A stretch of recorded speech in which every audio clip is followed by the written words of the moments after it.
Ma'am आप mute पे हो।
मैम माइक ऑफ है।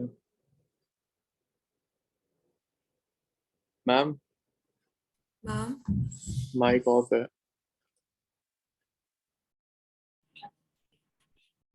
ठीक है, तो अब आप देखो, अगर ये सरफेस कॉन्वेक्स है,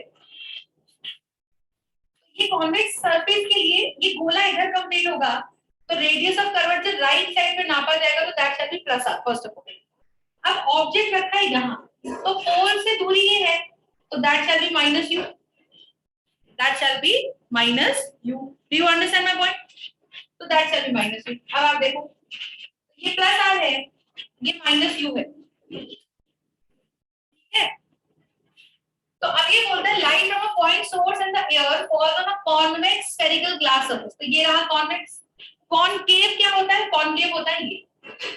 तो अगर ऐसा कोई सरफेस आता है, तो आप बताओ इसके लिए आर कैसा रहेगा? ये पोल है, तो आप लाइट इधर से आएगी, तो इसके लिए आर नापा जाएगा इधर की तरफ पोल से, so that shall be minus R. बात समझ रहे हो? देखो, हमने जब डेरिवेशन करी थी, तो भले ही उसमें हमने आपने देखा होगा पी डैश आई को आप प्लस वी ले रहे थे, पी डैश ओ को आप माइनस यू ले रहे थे, उसको डिराइव करते समय भी आपने डेरिवेशंस के दौरान कन्वेंशंस, साइन कन्वेंशंस लगाए थे। अभी भी आप साइन कन्वेंशंस बिल्कुल लगाओगे, ठीक है। और साइन कन्वेंशंस आप कैसे लगाओगे मेरे को बताओ। आप कॉन्वेव है तो माइनस आर, यू तो हमेशा ही नेगेटिव होता है क्योंकि हमेशा हम यहाँ लेंगे, और v आगे बन रहा है तो प्लस v, पीछे बन रहा है तो माइनस v। रे डायग्राम हम पहले नहीं बनाएंगे, रे डायग्राम हम बाद में बनाएंगे, ठीक है। एयर का रिफ्रैक्टिव इंडेक्स आपको क्या दिया होगा बच्चे? एयर का refractive index shall be, you get my point, air का रिफ्रैक्टिव इंडेक्स शैल बी 1, ठीक है। अब देखो जरा, तो आपको ये चीज समझनी है। तो यहाँ पे क्या बोल रहा है, बेसिक आइडिया लगाने के लिए कि हमारे पास एक सिंगल स्फेरिकल ग्लास सरफेस है, तो उसका ग्लास सरफेस का फॉर्मूला क्या है बेटा? n2 by v minus n1 by u is equals to n2 minus n1 by r। ये तो है फॉर्मूला, आई यू अंडरस्टैंड?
तो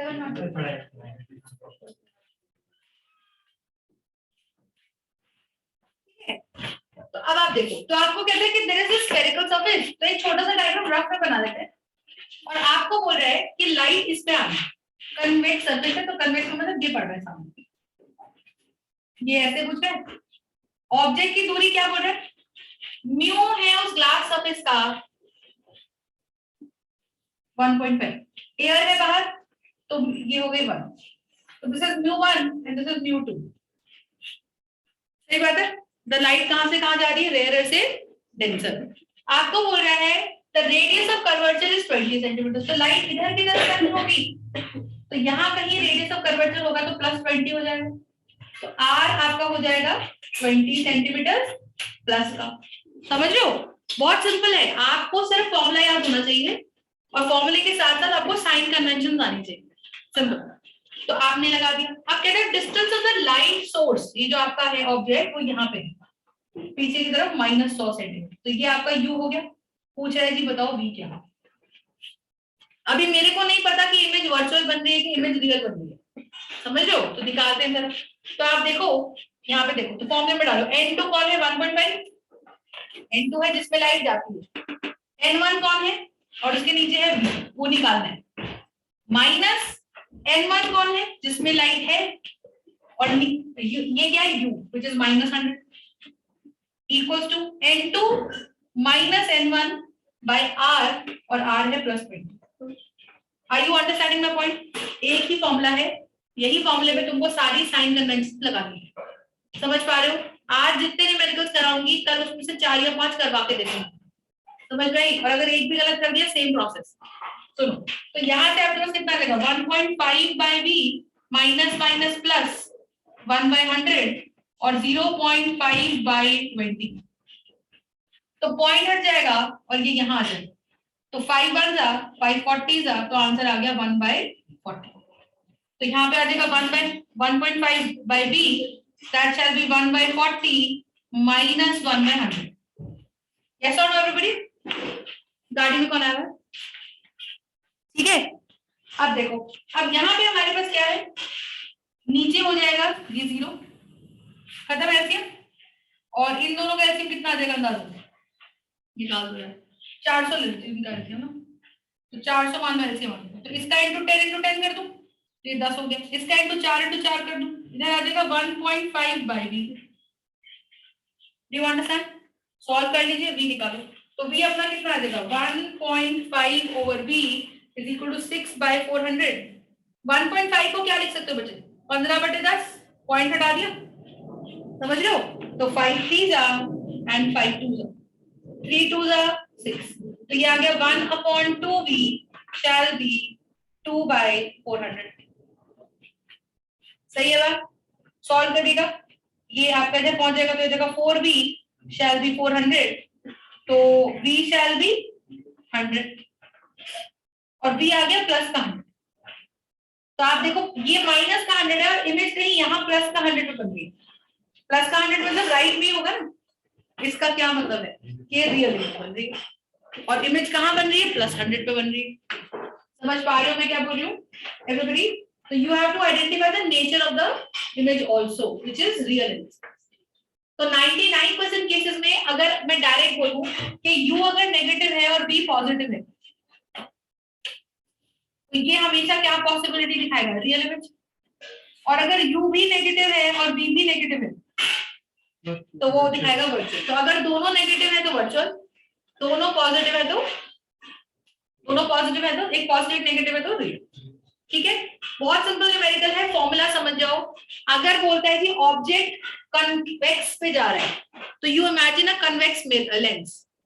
कन्वेक्स लेंस आप इमेजिन करो और आप बोलो कि हमारे पास सिर्फ उसका आधा पार्ट है क्योंकि एक सिंगल स्फेरिकल सरफेस हम पढ़ रहे हैं, तो एक हटा दो और बस वो तुम्हारे सामने पड़ा आधा लेंस।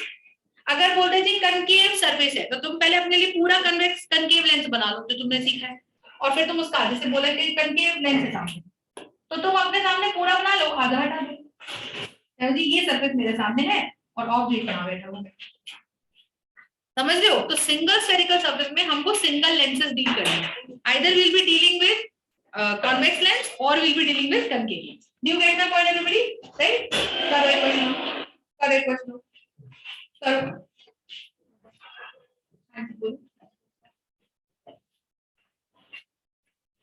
कुछ नहीं करो एक क्वेश्चन।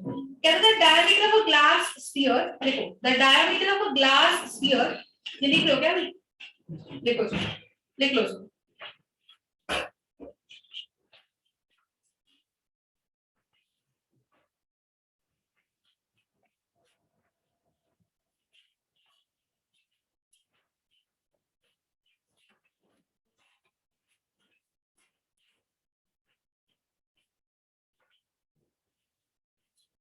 लिख लिया?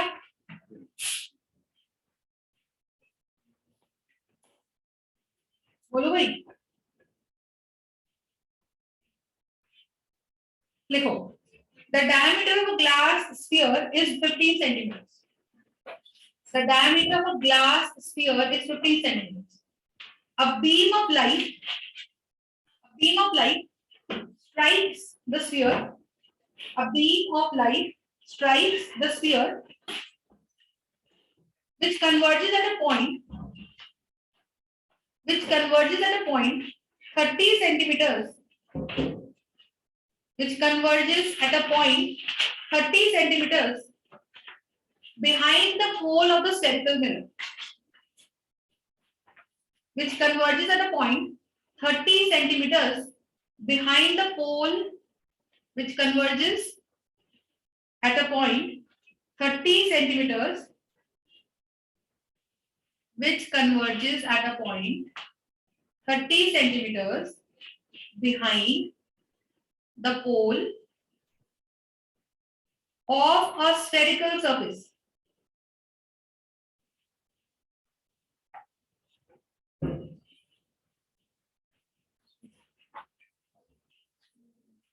Find the position of the image. Find the position of the image.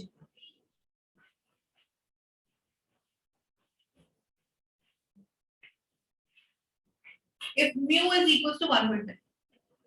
If mu is equals to 1.5.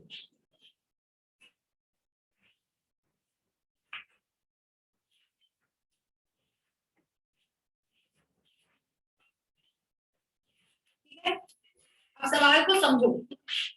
अब की बात क्या इसने पूरे हाफ स्फेरिकल सरफेस की बात करी या पूरा डायमीटर दे दिया, पूरा सर्कल दे दिया?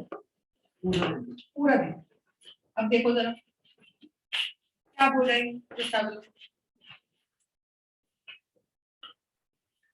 जब पूरा ही स्फीयर दे दिया तो आप ये चीज समझो कि इस तरह से कोई स्फेरिकल बॉडी,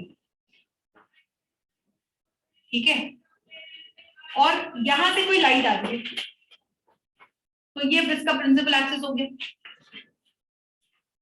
ठीक है, ध्यान से समझना मैं क्या बोल रही हूँ। ये इसका सेंटर ऑफ कर्वेचर हो गया, सेंटर हो गया, ये पी हो गया। अब अगर इधर वाले सरफेस को देखो तो ये कन्वेक्स है, पर इधर वाले सरफेस को देखो तो इसी लाइट के लिए ये कनकेव है। तो ये लाइट जब स्फीयर से ऐसे पार करेगी तो ये लाइट को दो सरफेस मिल रहे, समझ पा रहे हो?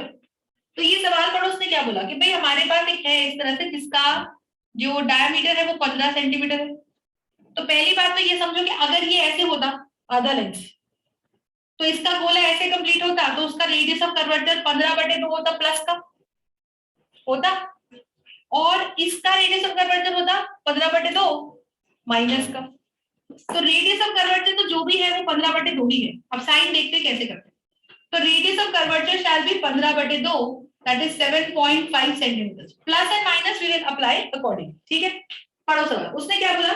The diameter of the glass sphere is 15 centimetre. ठीक, कहता है the beam of light strikes the sphere which converges at a point 30 centimetre behind the pole of the spherical surface. देखो, जो पहला सरफेस होता है ना उसी को मेन पोल मानते हैं फॉर दिस सरफेस। तो यहां से 15 सेंटीमीटर ये है और 15 ही और यहां से। तो ये जो लाइट है इसने क्या बोला? इसने बोला कि भाई अगर ये लाइट ऐसे जा रही थी तो ये सरफेस इसको कन्वर्ट कर देता है, ऐसे गई तो यहां पे इसे कन्वर्ट कर दी, ऐसे गई और यहां पे इसे कन्वर्ट कर दी। कहां पे? कि अगर ये सरफेस ना होता, समझ रहे इस बात को, तो ये लाइट को यहां कन्वर्ट कर दिया गया 30 सेंटीमीटर फ्रॉम द पोल और आर पता है, ठीक है। अब कहता है कि बताओ where is the image formed. अब बच्चा सोचेगा भाई यहां रखा होता ऑब्जेक्ट कुछ तो हम बता देते जी इमेज, यस और नो, पर यहां उल्टा ही कर रहा है। उसने क्या बोला कि इसके लिए यहां पे कन्वर्ट कर दिया। अब बताओ फाइनल इमेज कहां बनी। तो फाइनल इमेज आप मुझे बताओ कि अगर ये सरफेस हमारे पास है और इसे कन्वर्ट कर रहा है तो क्या होनी चाहिए आइडियली। ये देखो नॉर्मल है, यस और नो। तो आप ये देखो कि आर हमारे पास हो गया 15 सेंटीमीटर, यू हमें पता है दैट इज 30 सेंटीमीटर, मैं बताती हूँ क्यों, और वी हमें निकालना है क्योंकि इसने बोला ही है कि आप इमेज डिस्टेंस निकालो। पहली बात तो ये। दूसरी बात म्यू हमें पता है 1.5, जो ग्लास है बाहर का रिफ्रैक्टिव इंडेक्स है 1 और अंदर का रिफ्रैक्टिव इंडेक्स है 1 पॉइंट। फॉर्मूला तुम्हारे पास है, राइट। अब ध्यान से समझिए, अब देखो so what is happening now कि यहाँ पे ये आगे नॉर्मल, यहाँ पे ये आगे नॉर्मल, करेक्ट है। समझ रहे हो मैं क्या बोल रही हूँ। तो अब आप देखो इसने ये दे दिया 30 सेंटीमीटर से कन्वर्ट कर दिया, तो इसके थ्रू बनाई गई इमेज इसके लिए ऑब्जेक्ट का काम करेगी। तो इसको ऐसा लग रहा है कि यार लाइट जो है, लाइट ऐसे आ रही है, तो जब लाइट रेयरर से डेंसर आ रही है तो वो टुवर्ड्स द नॉर्मल मुड़ेगी, तो वो टुवर्ड्स द नॉर्मल कुछ इस तरह से मुड़ेगी। यहाँ पे लाइट रेयरर से डेंसर आ रही है, ये नॉर्मल है, तो लाइट टुवर्ड्स द नॉर्मल मुड़ेगी नहीं यहाँ पे ऐसे क्यों। तो कहीं इमेज इस तरह से यहाँ बननी चाहिए। Do you get my point मैं क्या बोल रही हूँ। इस सरफेस के थ्रू बनाई गई इमेज जो बनी ये फेक इमेज है, क्योंकि यहाँ पे एक सरफेस नहीं है, पूरा गोला है। तो ये एक रिफ्रैक्टिंग सरफेस, उसके सामने वाला दूसरा रिफ्रैक्टिंग सरफेस। तो इसको इसने आपको इन्फॉर्मेशन दे दी कि इसके थ्रू बनाई गई जो इमेज थी वो यहाँ बनी।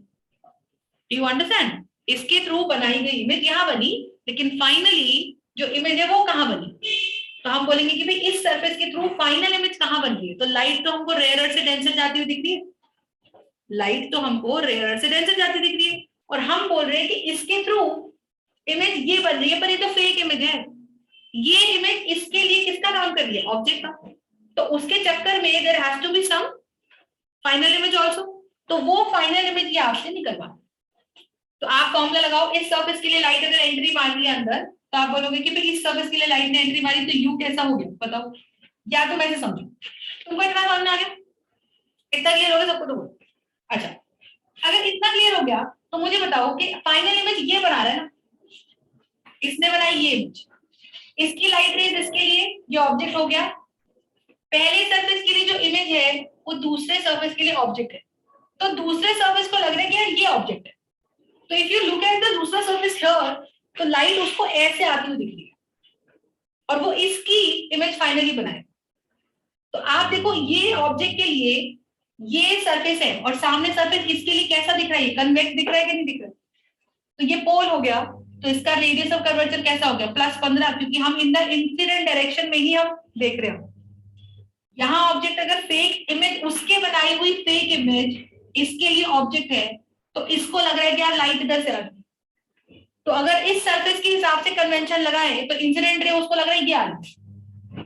अगर ये इंसिडेंट रे आ रही है, ओके, अगर ये इंसिडेंट रे आ रही है, समझिएगा बात को, तो उसके लिए ये पोल हो गया।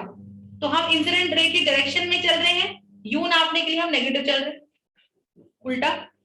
इमेज कहीं आगे बनने वाली है तो हम इसके लिए v ढूंढ रहे हैं, और इसके लिए रेडियस ऑफ कर्वेचर कैसा हो जाएगा, क्योंकि हम इंसिडेंट रे की डायरेक्शन में ही चल रहे हैं बेटा। ये पोल है, यहां से ये ऑब्जेक्ट जो है ये फेक ऑब्जेक्ट है एक तरह से, क्योंकि पहले वाले की इमेज दूसरे के लिए इमेज ऑब्जेक्ट का काम कर रही है। तो इसको लग रहा है लाइट जब यहां से जा रही है तो मेरे लिए इंसिडेंट रे ये है, जब मेरे लिए इंसिडेंट रे ये है तो उसी डायरेक्शन